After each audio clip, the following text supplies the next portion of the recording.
Have you ever wondered how your days start? Not just the act of opening his eyes, but what dominates his first thoughts. Many already wake up with a tight heart, as if they needed to carry the weight of the world alone. Work, accounts, children, future, everything seems to press at once, and the heart responds anxiously. But there is a deep difference between waking up to survive and wake up to live with purpose. The truth is that without God in the center, every effort turns into tiredness. As much as you strive, something seems to be missing. The soul screams in silence by direction and rest. It is in this context that Psalm 127 echoes as a divine invitation: if the Lord does not build the house, in vain work those who build it. This is not just a beautiful phrase, it's a love alert. Because when God is not ahead, everything seems more difficult. Even the achievements lose their taste. The feeling is to run after the wind, without true rest.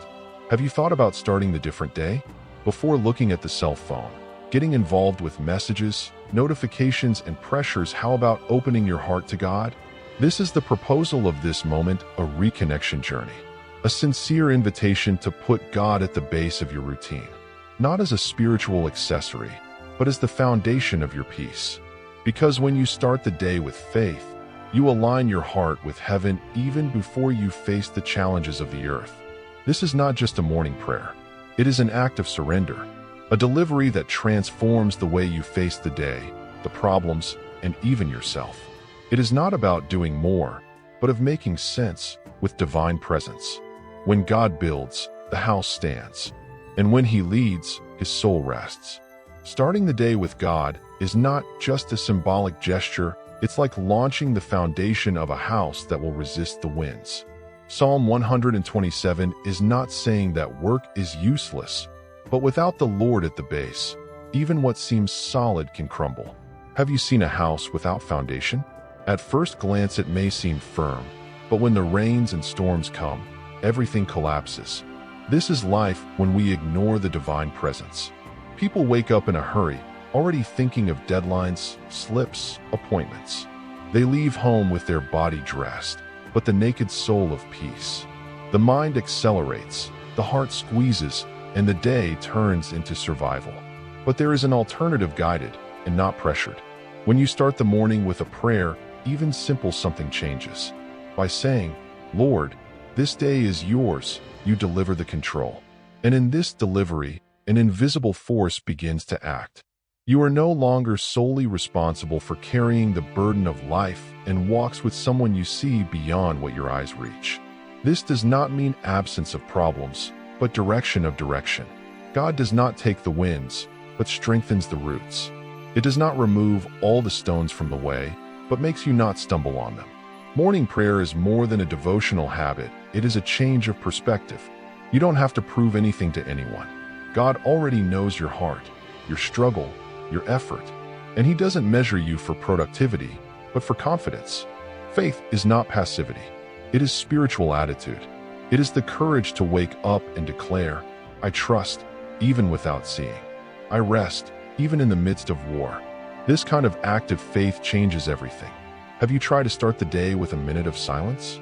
Just that, a minute, without asking for anything, not talking too much, just breathing deeply and saying in thought, "God, I recognize you here."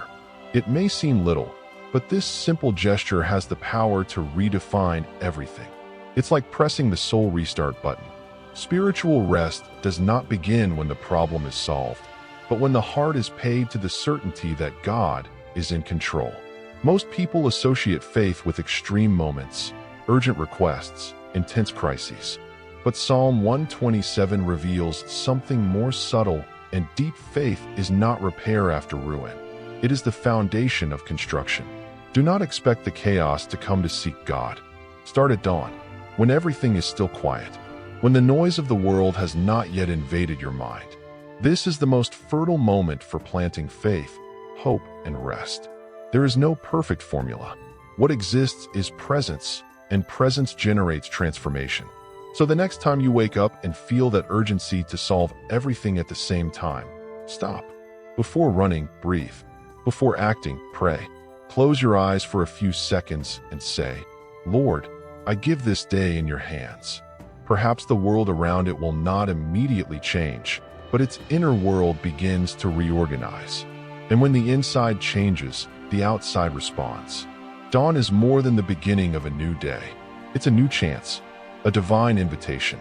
Each time the sun touches your window, it's as if God said, "I'm giving you another opportunity, not just to do more, but to live better, with more sense, with more faith."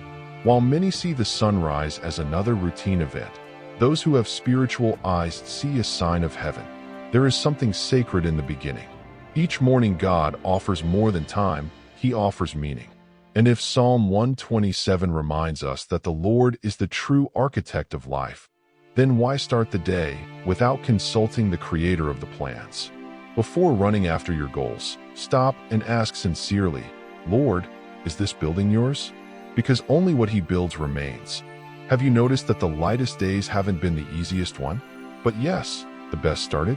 When the first action of the day is a morning prayer, the rest seems to find a new pace. This does not mean that everything will fit magically. It means that your soul will be at peace. His spirit aligns, His vision is clear, and what seemed impossible becomes possible. Starting the day with God is not a devotional luxury, it is a practical necessity. It is the most strategic choice someone can make. And do you know what is most beautiful? The world around you don't even have to change. The peace you feel comes from the top, not the circumstances. Waking up is in itself a renewal of divine mercy. As if God whispered to His heart, "Let's try again." But this time together. Who understands this truth begins the different day and ends too with less weight, more lightness, with less guilt and more gratitude. It is the kind of consciousness that changes routines and transforms atmospheres. Start small, but start. Because God transforms realities through the constancy of those who trust. If you want to make this real transformation, create a small morning ritual. It doesn't have to be elaborated at all. It can be a coffee in silence, a verse read with intention. How about starting with Psalm 127? Or maybe writing every day 3 reasons to thank. This is not about religiosity. It is about presence. God's presence changes the frequency of your day. And over time, the frequency of your life changes. Because He does not dwell only on great cults or extraordinary moments. He manifests Himself in the constancy, in the details, in the sincere delivery of the ordinary. When the sky touches the routine, it is no longer repetition and becomes redemption. Each morning is more than a fresh start. It is a call, a silent reminder that your life has direction and meaning. The outside world may be at war, but when you start with God, it's like saying chaos today, I don't walk alone. This certainly changes everything. Work out of obligation, but work with Mission Renova. When God is present, even the simplest act, washing dishes, taking care of children, organizing a closet, becomes a spiritual movement. Because everything that is done with a delivered heart carries eternal value. The secret is not in great deeds, but in small gestures made with great faith. And this is available to everyone. Just one decision, start with God. He is not distant expecting perfection. He is close, waiting for a space. And the first hour of the day is one of the most powerful. Psalm 127 says, "It will be useless to get you up at dawn. Rest late. Eat the pain bread. For your beloved, He gives it while sleeping." This verse does not condemn the work. He confronts purposeless activism, effort without direction, the routine without divine presence. There is a stark difference between working with God and working for God. In the first, you walk with Him. In the second, you try to please you alone. And that, sooner or later, exhausts. Because working with God is understanding that each task can be a field of spiritual sowing. A supermarket box, a day laborer, a teacher, an entrepreneur, all can be God's instruments where they are. The title does not determine the spiritual value of what you do. The intention of the heart, yes. Want a practical example? Begin the day of work with a prayer. Even if you enjoy, "Lord, it helps me to serve with excellence today." Put a reminder with a verse on your cell phone or on your table. Take a deep breath when the challenges arise and say with faith, "I know who's with me." This is the way to activate faith even in the requirements of routine. It is a silent but powerful way to keep the connection alive. God does not expect perfection. He expects presence. He rejoices when you invite you to participate in the details. And when it becomes habit, something changes. Your mood is infected. Your way of reacting inspires. Your routine becomes testimony. Spirituality does not need stage, microphone, or audience. God moves among the ordinary. He manifests himself in daily life in small gestures, but full of intention. When you change the baby's diaper with love, prepare lunch with love, or get the bed thanking for life, you are offering living worship. The routine is not an enemy of spirituality. The real problem is living it on autopilot, without conscience, without purpose, without presence. But when God's love occupies the center of their actions, even the simplest tasks become fertile ground for discrete miracles. Perhaps you are waiting for great spiritual moments, an impactful retreat, an unforgettable cult, a prophetic word. But God also acts in the preparation of coffee, the silent hug, the patience of listening to someone tired. It does not require grandeur, just sincerity. Jesus washed the disciples' feet, multiplied simple breads, sat at the table with excluded. He has shown us that heaven touches the earth through humble attitudes. Therefore, each attitude made with faith is a seed, and seeds planted on the daily ground, with sincere heart, flourish in God's time.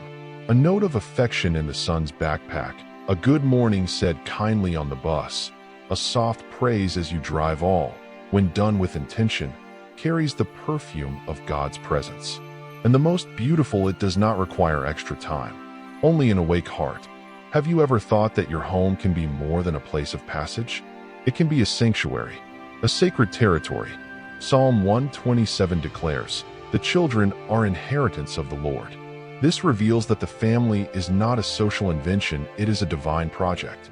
And when we understand this, everything changes. Conversations, gestures, even silences gain meaning. In the rush of modern life, the time with whom it really matters is being stolen gradually. But when you understand that your family has been planted by God, you begin to take care of it as a garden in heaven. A family dinner can become an altar. A hug can be a spiritual coverage. A low-voice prayer can change the mood of the whole house. And you don't have to expect a perfect family. God does not work with impeccable structures, he acts in the real homes, full of challenges and imperfections. Family is not just who lives under the same ceiling. This is where love, care, and prayer flow. It can be a spouse, a son, a friend who became soul brother. Where there is purpose, God acts.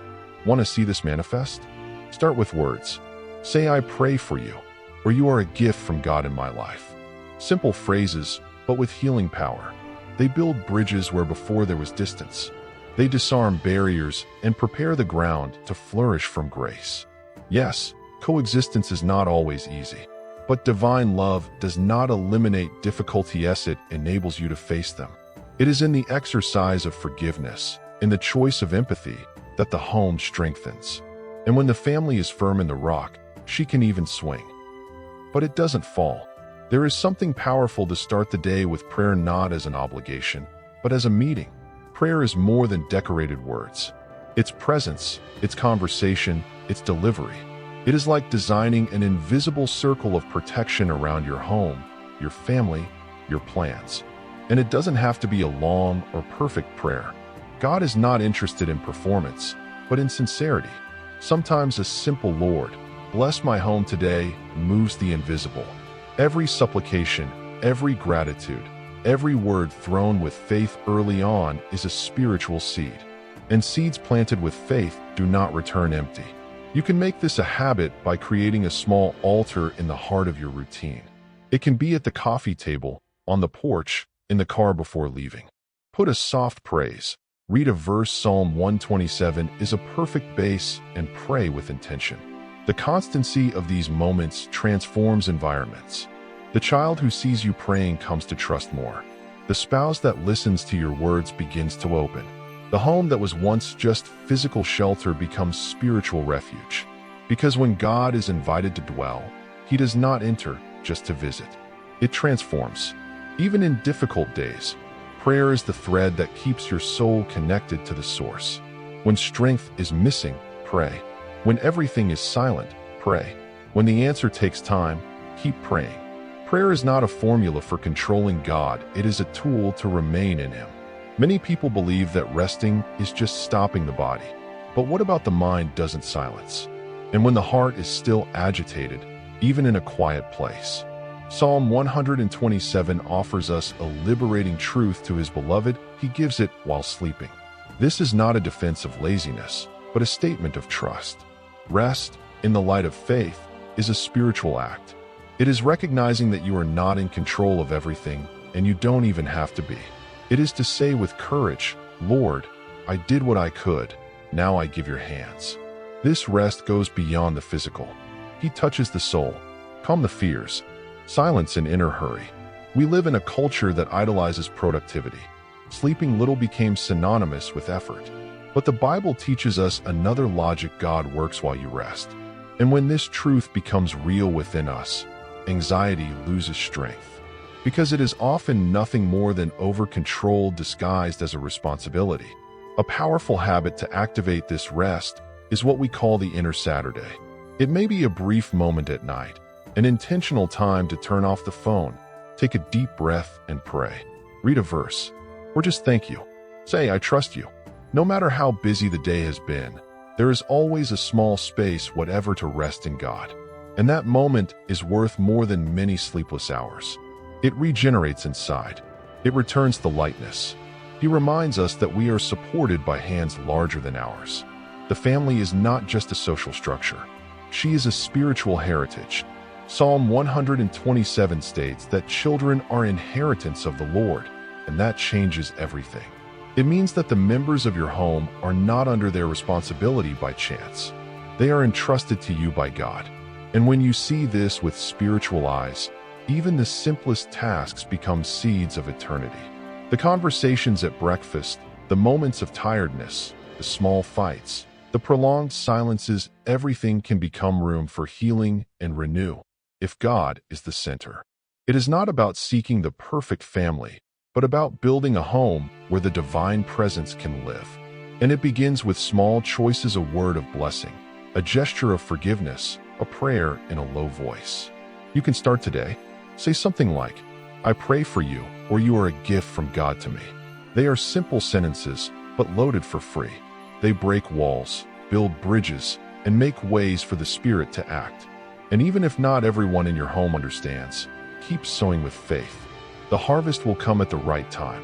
It is important to remember coexistence will not always be easy, but it is precisely in the difficulties that the character of faith is revealed. When there is a struggle to forgive, when you choose to have a tired empathy, when you insist on loving despite resistance, all of this strengthens the foundations of the home. And when the house is built on the rock, it can face storms without falling. She may even swing, but she remains firm. Taking care of your family, even on difficult days, is like cultivating a spiritual garden. It requires patience, affection, and prayer. But flourishing when it comes is always surprising. Have you ever stopped to think that your home can carry a spiritual atmosphere? When prayer becomes part of the routine, the home is no longer just physical shelter and becomes a place of encounter with God. And that does not require complex formulas. The sky does not need great ceremonies to go down. He responds to the sincerity of a surrendered heart. The morning prayer, made with faith, is like an oil that perfumes the whole house. It anoints thoughts, strengthens relationships, and generates peace that is not explained with words. When you consecrate your family, your plans, and your routine to God early on, something realizes in the invisible and the fruits become visible. The beauty of this is in constancy. The child who watches you praying comes to recognize that there is something greater leading the family. The spouse who listens to his prayers feels included in this spiritual care. And gradually, without forcing, without imposition, the presence of God is doing home. He doesn't go to a visit, he sets out. Even in the most difficult days, and they will come, prayer becomes a guiding thread. When everything seems to fall apart, pray. When you don't know what to do, pray. When fear tightens, pray. And when it seems to pray it is no use, keep praying. Because prayer is more than a request, it is an anchor that keeps your faith alive. Home becomes a place of spiritual rest when prayer is constant. And you will notice that even the way conversations happen, there is more patience, more welcome, more lightness. God dwells where it is desired, and when the environment is consecrated, even the ordinary becomes an altar. We live days when maintaining peace has become an almost heroic challenge. News, commitments, pressures, everything seems to conspire against serenity. But there is a peace that does not depend on the circumstances. A peace that is not the absence of problems, but God's presence among them. Psalm 127 reminds us that this peace begins with confidence. It is when you decide to rest spiritually that anxiety begins to lose strength. Because often, what we call concern is just an attempt to control what we have not achieved. But when you really deliver, God acts in depth. Cultivating peace is a daily practice. It doesn't happen by chance.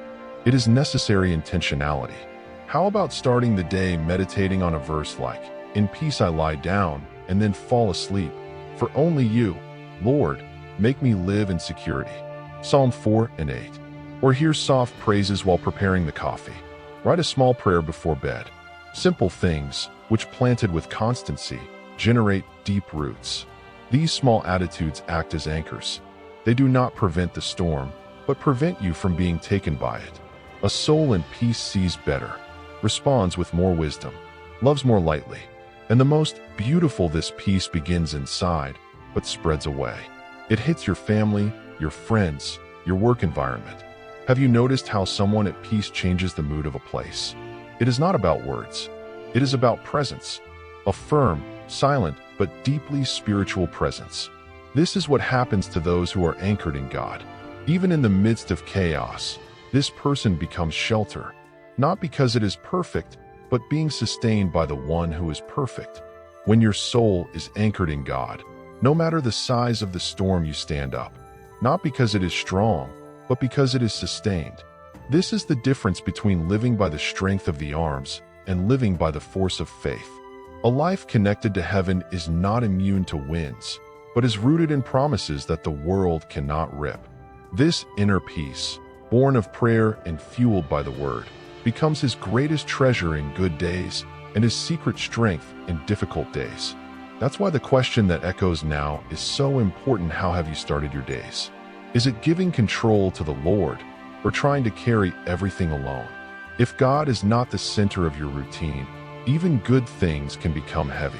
But when he occupies first place, everything realizes. Psalm 127 teaches us that it is not about doing more, but about doing it with God.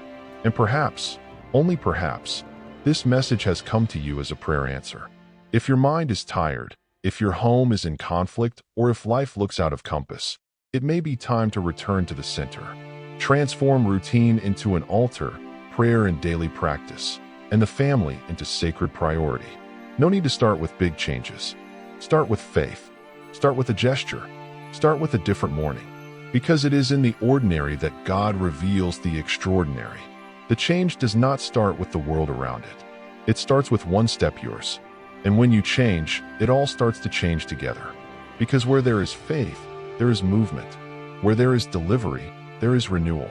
And where there is divine presence, nothing remains the same. True transformation begins in silence, behind the scenes of the heart. That's when you choose, in secret, trust once more. Wake up, take a deep breath, and say, "Lord, I put you in the center." It changes your day. It changes your posture in the face of difficulties, and gradually changes your whole life. Psalm 127 has shown us that this is not productivity, but priority. That rest, family, work, and even inner peace only find balance when God is the foundation. And perhaps you have noticed something important during this reflection. You are not alone. God has spoken. God has called you back to the essentials.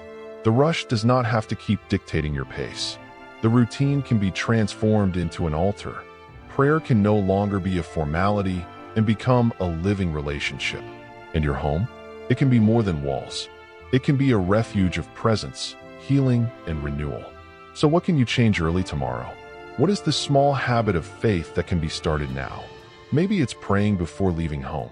Thank you instead of complaining. Or simply take a deep breath and remember, today, I don't walk alone. If this message has touched your heart, share it with someone you love. Take this seed further. And if you want to continue receiving content that feed your faith, strengthen your home, and renew your hope, join us. Subscribe to the channel, enable notifications, and walk with us on this spiritual journey. Because together we are stronger, and with God, we are unshakable.